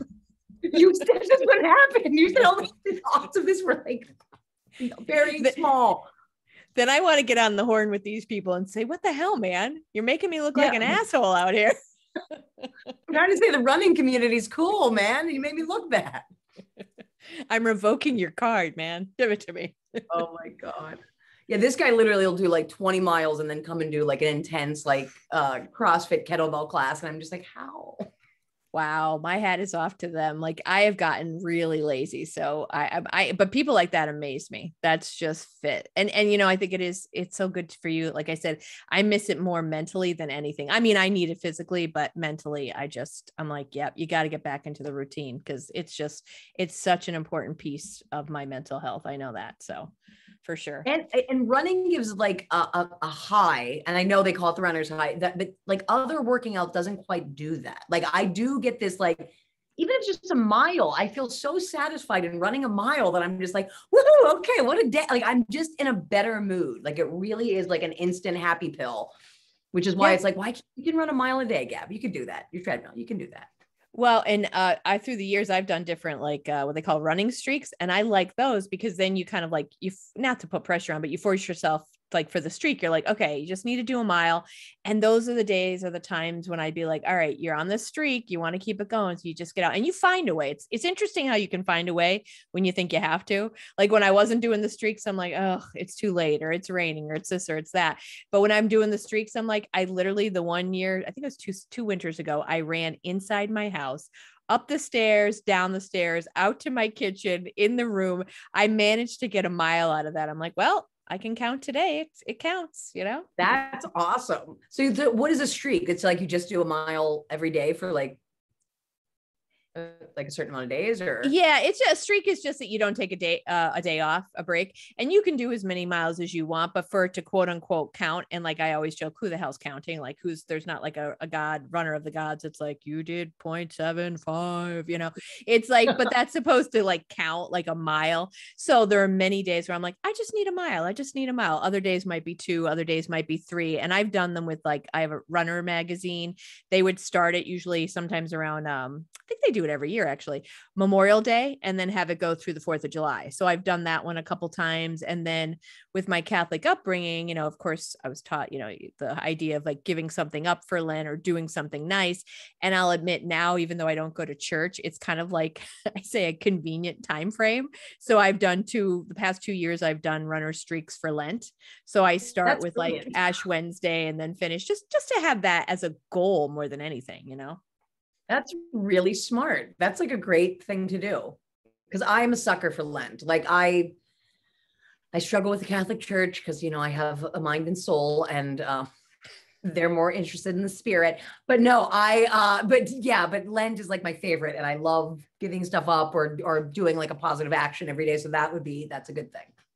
Yeah, and you're doing it for yourself. Yeah, for yourself. Yeah. Exactly. And that's kind of how I looked at it, because it's like, okay, it's not the same as like, oh, I'm going to help my neighbor this day or that day. I mean, you could still do that stuff, but it's like, okay, I'm dedicating these 40 days to myself and saying, you need this mentally, you need this physically. So this is what you're going to commit to, you know? No, I love it. I love it. Yeah. My godmother is very like, she's super Catholic. Like, you know what I mean? Like despite any flaw, she'll be like, but that's why we have to fight harder. You know, and she takes everything very seriously. And like all through Lent is like, she doesn't have any sweets. Like she doesn't do anything like extra. And then she is just constantly like giving back. She goes to mass every day through Lent. So when like all the crap went down at the Catholic Church, and I went to both my godparents, and I'm like, because both my parents are gone. And I was like, what do you think? Like, and she was like, you stay with your church. And I go to my godfather, who's just like a maniac. And he was like, hey, Gab, man, I say, get away from it. I'll never step foot in the Catholic Church again. And my Aunt Val was like, Henry, what about my funeral? And he's like, all right, I'll go to a Catholic church one more time. Val's funeral. I'm like, what? This advice is horrible. I don't know what to take from either of you. I'm just going to stay Catholic, because a whole new baptism is too much at this point. I'm not doing it. I'm not doing it. Too much work at that point. Yeah. And I always say, I stay with the Catholic Church. One reason only. This is my stand-up. But it's true. Exorcisms. I'm sorry. I like a church that believes that Satan can possess you, and they know how to get him out. So I'm sticking with them. They're the game I believe in.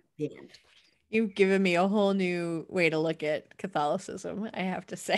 I did that in front of a priest, like this really renowned priest in Pittsburgh. His name's Father Ryan. He has his own art center. He said, my parents knew him. He has been at like the same church for 100 years. And I did that bit in front of him. And then after, I'm like, hey, I'm sorry I made fun of exorcisms. Have you ever done one? He's like, I'm not allowed to talk about it. I'm like, but do you know if they're real? He's like, they're definitely real. And I'm not allowed to talk about it. I'm like, I love you, Father Ryan. That's all I needed. I just needed confonfirmation, not like that, you know, the other confirmation. Yeah. He didn't need another middle name or anything. No. I don't need I don't even remember it's Rose. Yeah. I was like, I don't even remember. It's Rose. Mine's Monique, actually, but they had to say Saint Monica because Monique, I guess, is a derivation of that. But yeah, so I know. I was going to say, because you're not allowed to have like anything not in the Bible. Too fancy. Right? Yeah. I just picked Rose because that's my sister's name, and my grandmother had just died, and that was her name. So I'm like, Rose. That's that's nice.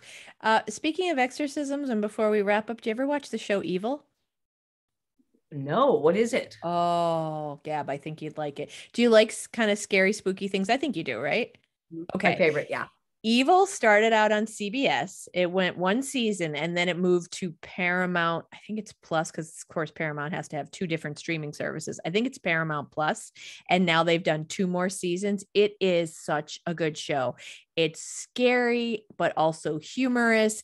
It's like a triple, like there are three people who work on the exorcisms. One is the psychiatrist who was raised, like she's abandoned her faith, but so she's the science person. There's a gentleman who's like becoming a priest, but he struggles. And then there's the other guy who's the IT guy, because sometimes they want to see if it's like, well, maybe the bed's shaking because of the nearby whatever, and it's really technical or whatever. So the stories are great, and a lot of them are focused on exorcism. So, oh, I already know I'm gonna love it. Because like the Conjuring series is like one of my favorite series of all time, and I'm obsessed with those two people. Like, yes. This sounds awesome. Will enjoy it, and it's not like it's a good show. Great acting, great stories. Some of them I literally had to get up and look out, like they scared the hell out of me. I was like looking outside. I'm like, who did I hear a car? What's out there? Like, they do a good job. They're watching tonight. Yay. It's worth your time. It's good. Wait, it's Evil. It's called Evil. Evil. Yes. It's Paramount Plus. So good. Paramount Plus started on CBS, but now it's on Paramount Plus. 3 seasons, I believe. It just wrapped up its 3rd season a couple weeks ago. So you're going to like it. I'm so excited. I needed a new show. I just binge watched the Devil in Ohio. It came out and I binge watched it the day it came out. Really good. Good stuff. Is it? Oh, that's on Netflix. I'm going to have to look for that because I love murder shows. That one's about a cult. Okay. And I find cults fascinating too. Not that I do feel like I have that's the weird thing. I feel like I have the personality that is totally perfect for a cult, but I also have the personality where people in a cult are like, we don't know, you're too much. No, we don't want you. Get it? Like, I would love to be in a cult.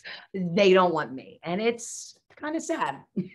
I don't think you seem like, forgive me, but like lost enough. I think they go after people who are like, show me the way. Like, I don't get that from you. I'm not lost, but I'm totally like, gullible, and I love people so much that like if you are selling me on something, I want to be in it with you, and I'm going with you and I'm listening, and the next thing I know I'm in your Winnebago and I'm like, wait a minute, where are we going now? Like, I just wanted to hear this story. Do I live here? Like, I'm that, and I'm very easily adaptable, so I feel like, okay, I live here now. Can I call my sister? No. All right. I don't know. Okay, from that perspective I could totally get that. Yeah. Yeah, like in a sweet, naive way. That's how I would join a cult, not in the like, yeah. So this is my sleeping quarter by the radiator with the okay, all right. Small, but I'll adapt. I'll work around it. Am I allowed to tell jokes here and tell mental health awareness stuff? No? Okay. Well, as usual, Gab, I could gab with you forever. I love talking to you. But we're going to wrap it up because I hope our listeners are still as entertained as we are. But hey, it's hard to say. Is there anything else that you would like to say this evening that we didn't cover, or any wonderful parting words that you would like to leave us with? What would my fake beard? I like to pull on it when I think. Is that like the philosopher in you, or the evil? I've been doing this lately, and everyone's like, "Why are you doing that?" I'm like, I don't know. I just feel like if I had a beard, I would do this a lot. But my beard would be huge and long, pointy and long, like a gnome. Okay, Miss Gab. I think what I want to leave your listeners with is to just really take some time and take some time for you, gosh darn it, whatever that means, and not in a way where you put pressure on yourself, like, I gotta take time for me. Like, like if you just feel like following a pretty crow into a field, do it. You know what I mean? Just follow that crow. If there's a cloud that you just want to look at for like 15 extra minutes and you're going to be late, be late. Like, people will live. Being late isn't the worst thing in the world. I just want people to find those little small joys, because I feel like these last few years have just been so awful and tumultuous and just finger pointing and nasty. And there are all these like really beautiful little things out there that we're just like, we don't even take the time for. So take a little bit of time, do something for you. I love you. And I'm going to see you when I come to Scranton. And if you're listening from Pittsburgh, come to my shows. Excellent. All right. Well, thank you so much. As always, this has been such a great pleasure. And I will always say thanks to NAMI, NEPA chapter that had you as a guest during the pandemic. That's where I got to see you. And like I said, I was like all fangirling, like, oh my God, is she going to answer my message? So I am thrilled that So we funny. we get to talk. I think you're amazing. I can't wait to meet you in the spring and hopefully get to do a show together. It's going to be fantastic. I can't wait for the people of Northeastern PA to get your vibe. I think it's going to be awesome. So, Oh, I'm so excited. Like I cannot wait. Like I really, it's gonna be great. You're not yes. even ready, Scranton. Oh, they're not ready. I know they're not ready, but they're going to get ready. I'm going to get them ready Oh, for you. So, I'm thank so you so excited. much. This is so cool. No, Well, thank you for always having me and promoting me and like and just helping me get my name and my workout. I appreciate you so much. You have no idea. I love joining you and doing this. thank you. Like I said, I'm just like fangirl, like, oh my God, she has the time for me because it's such a pleasure. It truly is a pleasure to talk to you because you have something to say that's valuable. You get people to think and laugh, and you sure as hell make me laugh and get me to think. I'm thinking of you, Gab, when I'm not giving grace. So you're that voice in my head. Give people grace. All right, all right, all right. I'll stop honking when the light turns green. Give No, the person a I don't second. do that. I don't do that. I swear. And I don't drive a Lexus. So Oh my God. I know. I got so angry. Meanwhile, I'm a white woman, but I'm just like, you white woman, I hate you. damn It's white so woman bad. privilege. Yeah. You're richer than me because you have a Lexus. I just have a Trax. I got your basic Honda Civic. It's like there's a million in the parking lot. Wait, this I literally have tried to get into so many that are not mine because they all look, the same. But they're Oh my reliable. God. So it's all good. All right. Well, I want to thank you listeners for listening. And as always, I am very proud to present different women every week that I think have something great to say. And I hope that you've had some laughs, that you think maybe a little differently, you're inspired, you've learned something, and come back next week. Remember to subscribe and share, please. I want other people to hear this great stuff. And as I always like to say, I appreciate you from the bottom of my heart and the bottom of my wine glass.